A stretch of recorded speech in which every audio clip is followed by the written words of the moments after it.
Welcome to Pretty Lies and Alibis. Let's seek the truth and travel the long road to justice together. What you know, Alibiers, welcome to another episode of Pretty Lies and Alibis. I'm Gigi in the same shirt you saw me in yesterday if you're watching on YouTube, because let you in on a little secret, I'm pre-recording 6 episodes today so that tomorrow I can leave this behind for a week and go enjoy our annual 4th of July family vacation down at our beach house. This is the last year before my oldest graduates high school, so it's a little bittersweet, but I really feel like it's going to be good for me to detach for a week and just focus on my family and have some laughs and good times. It's been a busy year so far, and I'm super grateful for that, but I really haven't taken much time off. So you guys are going to get a crash course in Chandler's case next week. And there's actually some recent news that we'll wrap up on the last episode that'll be Friday. Anyways, before we get started in the Delphi documents, music fact of the day, Tom Petty. I don't know why this blew my mind, but it did. He only released 3 solo studio albums. His first studio album, Full Moon Fever, was released in 1989. The second one, Wildflowers, was in 1994. His third album, Highway Companion, was released in 2006. I think he's probably one of the artists that's no longer with us. I would have given anything to see live. Love his music.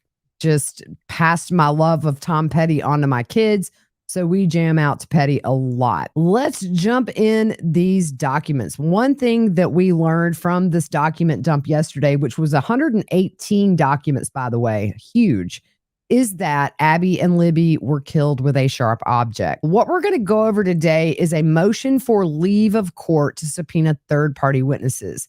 This document has some goodies in it. And in the beginning, they really just establish the location of the Monon High Bridge, which is where Abby and Libby filmed themselves walking on just moments before their murder. In fact, capturing the suspect on video on the phone that was on Snapchat. So I'm going to kind of bypass the location of the bridge because unless you live in Delphi or are familiar with the area, I don't think it's going to make a lot of sense. It says through interviews, reviews of electronic records, and review of video at the Hoosier Harvest Store, investigators believe victim 1 and victim 2 were dropped off across from the Mears farm at 1:49 p.m. on February 13th, 2017 by Kelsey German. The Mears farm is located on the north side of County Road 300 North, near an entrance to the trails. A video from victim 2's phone shows that at 2:13 p.m., victim 1 and 2 encountered a male subject on the southeast portion of the Monon High Bridge. The male ordered the girls, guys, down the hill. No witnesses saw them after this time. No outgoing communications were found on victim 2's phone after this time. Their bodies were discovered on February 14th, 2017. The video recovered from victim 2's phone shows victim 1 walking southeast on the Monon High Bridge while a male subject wearing a dark jacket and jeans walks behind her.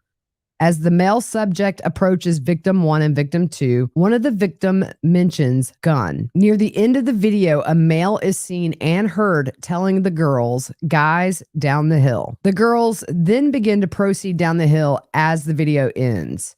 A still photograph taken from the video and the guys down the hill audio was subsequently released to the public to assist investigators in identifying the male. Victim 1 and victim 2's deaths were ruled as homicides. Clothes were found in the Deer Creek belonging to victim 1 and victim 2 south of where their bodies were located. There was also a .40 caliber unspent round less than 2 feet away from victim 2's body between victim 1 and victim 2's bodies. The round was unspent and had extraction marks on it. Interviews were conducted with 3 juveniles. They only used their initials in this filing. It's RV, BW, and AS. They advised they were on the Monon High Bridge Trail on February 13th, 2017. They advised they were walking on the trail towards Freedom Bridge to go home when they encountered a male walking from Freedom Bridge towards the Monon High Bridge. AS described the male as kind of creepy and advised he was wearing blue jeans, a really light blue jacket, and his hair was gray, maybe a little brown, and he did not really show his face.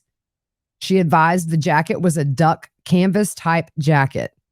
RV advised that she said hi to the man, but he just glared at them. She recalled him being in all black and had something covering his mouth. She described him as not very tall with a bigger build. She said he was not bigger than 5'10". RV advised he was wearing a black hoodie, black jeans, and black boots. She stated he had his hands in his pockets. BW showed investigators photographs she took on her phone while she was on the trail that day. The photographs included a photo of the Monon High Bridge taking at 12:43 p.m. and another one taking at 1:26 p.m. of the bench east of the Freedom Bridge. BW advised after she took the photo of the bench, they started walking back towards Freedom Bridge. She advised that was when they encountered the man who matched the description of the photograph taken from victim two's video. BW described the man she encountered on the trail as wearing a blue or black windbreaker jacket. She advised the jacket had a collar and he had his hood up from the clothing underneath his jacket. She advised he was wearing baggy jeans and was taller than her. She advised her head came up approximately to his shoulder. She advised RV said hi to the man and he said nothing back. She stated he was walking with a purpose, like he knew where he was going. He had his hands in his pocket and kept his head down. She said she did not get a good look at his face, but believed him to be a white male.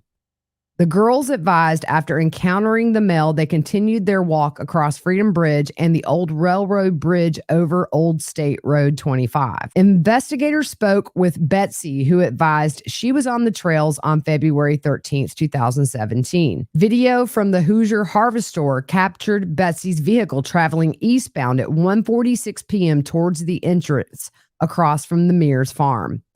Betsy advised she saw 4 juvenile females walking on the bridge over Old State Road 25 as she was driving underneath on her way to the park. Betsy advised there were no other cars parked across from the Mears farm when she parked. She walked to the Monon High Bridge and observed a male matching the one from victim two's video. She described the male she saw as a white male wearing blue jeans and a blue jean jacket. She advised he was standing on the first platform of the Monon High Bridge, approximately 50 feet from her. She turned around at the bridge and continued her walk. Approximately halfway between the bridge and the parking area across from the Mears farm, she passed 2 girls walking towards Monon High Bridge. She believed the girls were victim 1 and victim 2. Video from the Hoosier Harvest Store shows at 1:49 p.m. a white car matching Kelsey German's vehicle traveling away from the entrance across from the Mears farm. Betsy advised she finished her walk and saw no other adults other than the male on the bridge. Her vehicle is seen on the Hoosier Harvest Store video at 2:14 p.m. leaving westbound from the trails. Betsy advised when she was leaving, she noted a vehicle was parked in an odd manner at the old Child Protective Services building. She said it was not odd for vehicles to be parked there, but she noticed it was odd because of the manner it was parked, backed in near the building. Investigators received a tip from Terry in which he stated he was on his way to Delphi on State Road 25 around 2:10 p.m. on February 13th. He observed a purple PT Cruiser or a small SUV type vehicle parked on the south side of the old CPS building. He stated it appeared as though it was backed in as to conceal the license plate of the vehicle. Betsy and Terry both drew diagrams of where they saw the vehicle parked, and their diagrams generally matched as to the area the vehicle was parked and the manner in which it was parked. Wesley advised he remembered seeing a smaller, dark-colored car parked at the old CPS building. He described it as possibly being a smart car. Investigators spoke with Sarah, who stated that she was traveling east on 300 North on February 13th and observed a male subject walking west on the north side of 300 North away from the Monon High Bridge.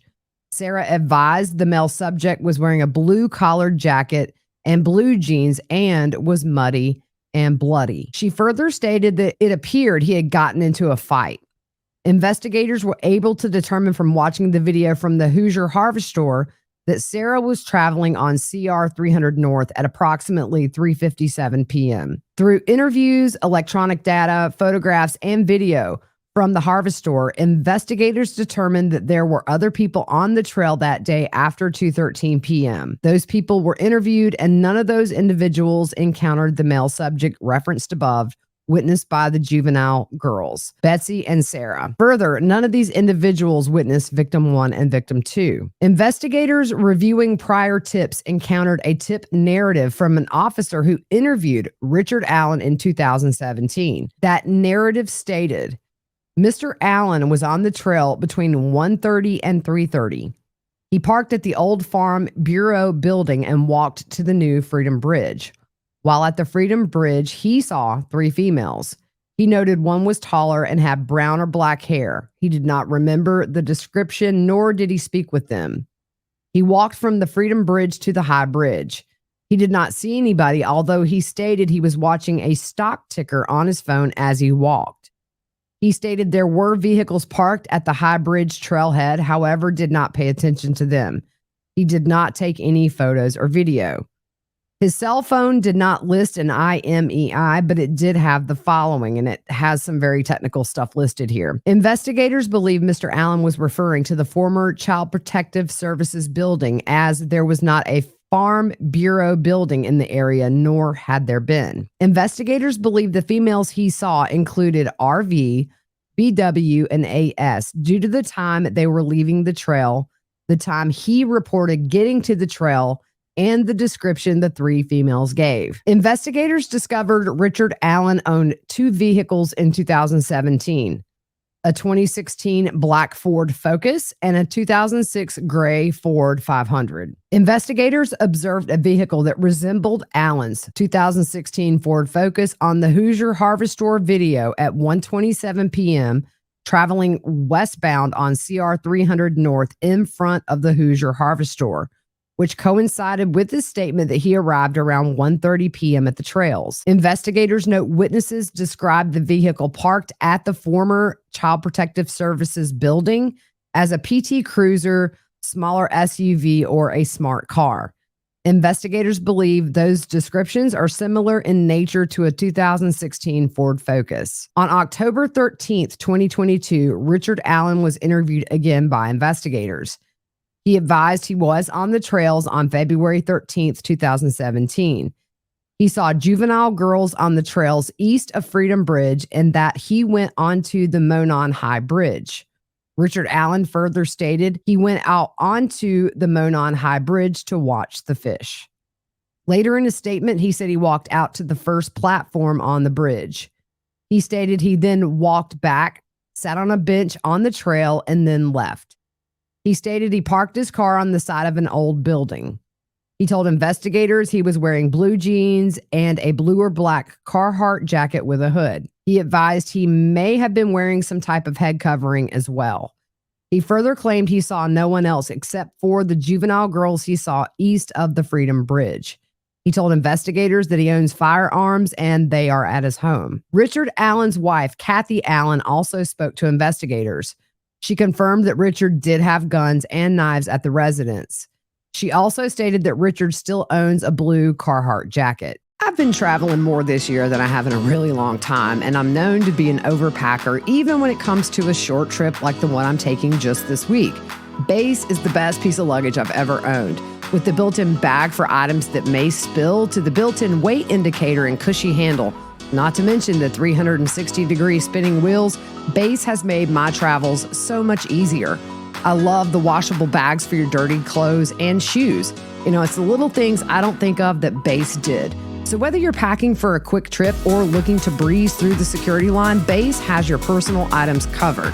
Right now, Base is offering my listeners 15% off your first purchase by visiting basetravel.com/whattheworld. Go to basetravel.com/whattheworld for 15% off your first purchase. That's Base, BEIS travel.com/whattheworld. You will not regret it. I own every piece they have, and I love it. On October 13th, 2022, Investigators executed a search warrant of Richard Allen's residence. Among other items, officers located jackets, boots, knives, and firearms, including a .40 caliber pistol. Between October 14th, 22 and October 19th, 2022, the Indiana State Police Laboratory performed an analysis on his firearm, the .40 caliber. The laboratory performed a physical examination and classification of the firearm, a function test, barrel and overall length measurement, test firing, ammunition component characterization, a microscopic comparison, and NIBIN. The laboratory determined the unspent round located within 2 feet of victim 2's body had been cycled through Richard Allen's .40 caliber gun. The laboratory remarked, an identification opinion is reached when the evidence exhibits an agreement of class characteristics and a sufficient agreement of individual marks. Sufficient agreement is related to the significant duplication of random striated impressed marks as evidenced by the correspondence of a pattern or combination of patterns of surface contours. The interpretation of identification is subjective in nature and based on relevant scientific research and the reporting examiner's training and experience. Investigators then ran the firearm and found that the firearm was purchased by Richard Allen in 2001. Richard Allen voluntarily came to the Indiana State Police Post on October 26 of last year. He spoke with investigators and stated that he never allowed anyone to use or borrow his gun. When asked about the unspent bullet, he did not have an explanation of why the bullet was found between the bodies of victim 1 and victim 2. He again admitted that he was on the trail, but denied knowing victim 1 or victim 2 and denied any involvement in their murders. Carroll County Sheriff's Department Detective Tony, I don't know how to say his last name, I'm not going to try it. So we'll say Detective Tony has been part of the investigation since it started in 2017. He's had an opportunity to review and examine evidence gathered in this investigation. Detective Tony, along with other investigators, believe the evidence gathered shows that Richard Allen is the male subject seen on the video from victim 2's phone who forced the victims down the hill.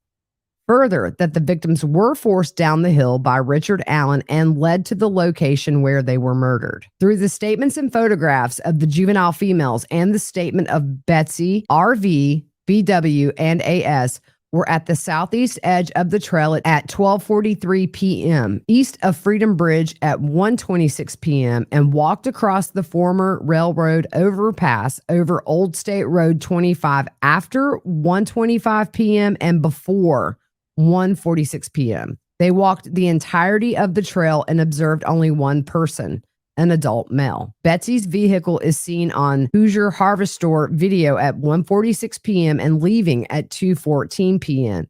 And she stated she only saw one adult male. RV, BW, AS, and Betsy described the male in similar manners, wearing similar clothing, leading investigators to believe all four saw the same male individual. Investigators believe the male observed by the witnesses is the same male depicted in the video from victim 2's phone due to the descriptions of the male by the four females matching the male in the video. Furthermore, victim 2's video was taken at 2:13 p.m. and Betsy saw only one male while she was on the trail from approximately 1:46 p.m. to 2:14 p.m. It's the photo that we've seen. That image of him on the bridge is very eerie to me. It's so hard to look at. Investigators believe Richard Allen was the male seen by the witnesses and victim 2's video. A male subject matching Richard Allen's description was not seen on the trail after 2:13 p.m. Investigators identified other individuals on the trail or CR 300 North between 2:30 p.m. and 4:11 p.m.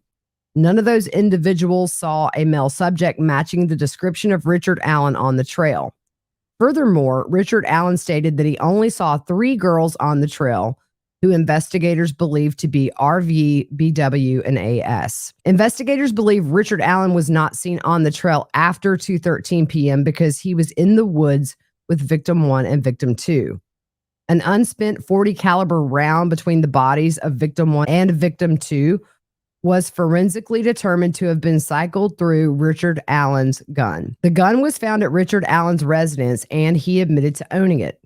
Investigators were able to determine that he had owned it since 2001. Richard Allen stated he had not been on that property where the unspent round was found, that he did not know the property owner, and that he had no explanation as to why a round cycled through his firearm would be at that location. Investigators believe that after the victims were murdered, Richard Allen returned to his vehicle by walking down CR 300 North. Investigators believe he was seen by Sarah walking back to his vehicle with clothes that were muddy and bloody.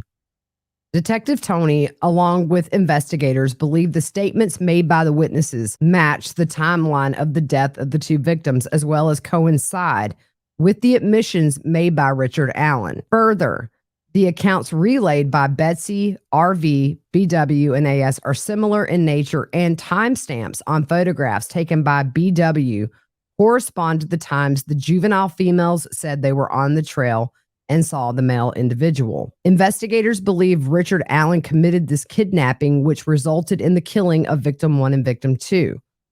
From their prior conclusions, investigators believe Richard Allen was the male depicted in victim 2's video saying, "Guys, down the hill." They believe Richard Allen was carrying his firearm that day due to the cycled round matching that firearm being located within feet of victim 2's body. They further believe he was carrying his gun from the audio from victim 2's video, in which investigators believe they hear the sound of a gun being cycled and one of the victims mentioning a gun. Investigators believe after that time, victim 1 and victim 2 were removed from the bridge by Richard to where their murders occurred. Charges were filed against Richard Allen on October 28th of last year for 2 counts of murder. Once Richard Allen was taken into custody, he was moved to the Westville Correctional Facility, which is part of the Indiana Department of Corrections, for safekeeping. He has been in said facility since November of last year. When Richard Allen entered the facility, he was placed in the segregation unit for his protection. In the segregation unit, his cell is equipped with a video recorder, which records his activities within the cell. There are also logs indicating when Richard Allen leaves the cell and for what purposes. He is also being seen by medical providers and mental health specialists to evaluate his physical condition and monitor his mental health. Richard Allen also has the ability to use a tablet in his cell to send text messages, make phone calls, and listen to music. Upon Richard Allen's arrival to the facility, he was placed on suicide watch because of certain statements he made about harming himself. Throughout his stay, his mental health improved to the point that he was taking off of suicide watch. He was also participating in recreation time and beginning to exercise.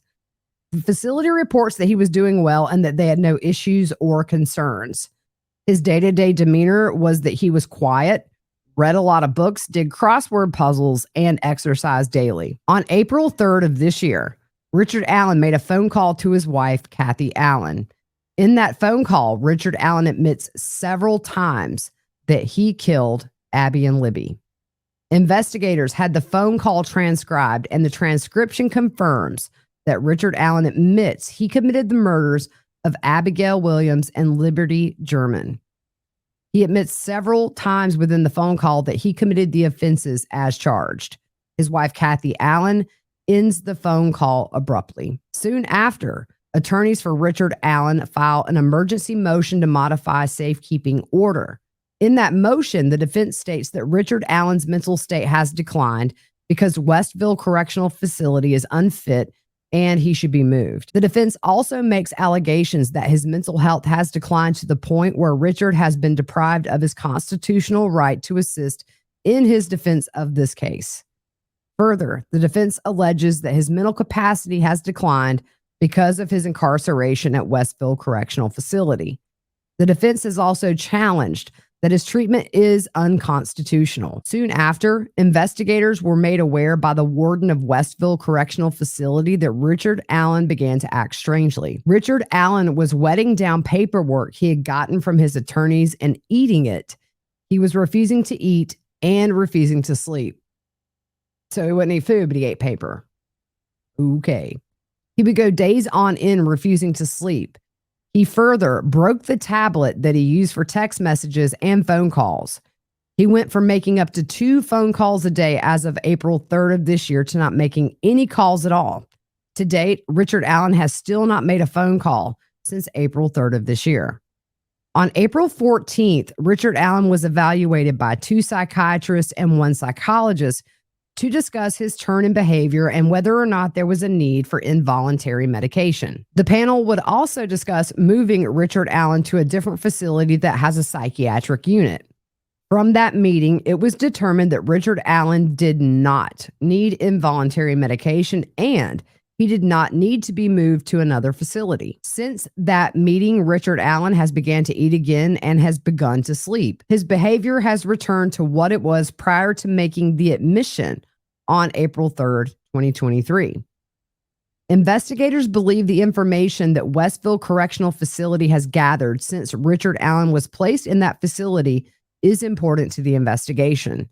Investigators believe there is video evidence that will include his admissions plus his behavior prior to the admission and directly after. Investigators also believe logs kept of his daily routines are important to determine when he was in his cell and when he was removed and the reasons he was removed. Further, any records of physical exams and or mental exams will be important to determine the state of his mental health and physical health. This information is needed to refute the allegations made in defense's emergency motion to modify safekeeping order. The evidence is also necessary to refute the allegations of diminished mental capacity and or other possible defenses. It may also be important as the state introduces additional evidence gathered, including admissions made by Richard Allen himself. Investigators believe all the information is important in the continued investigation for murder of Abigail Williams and Liberty German.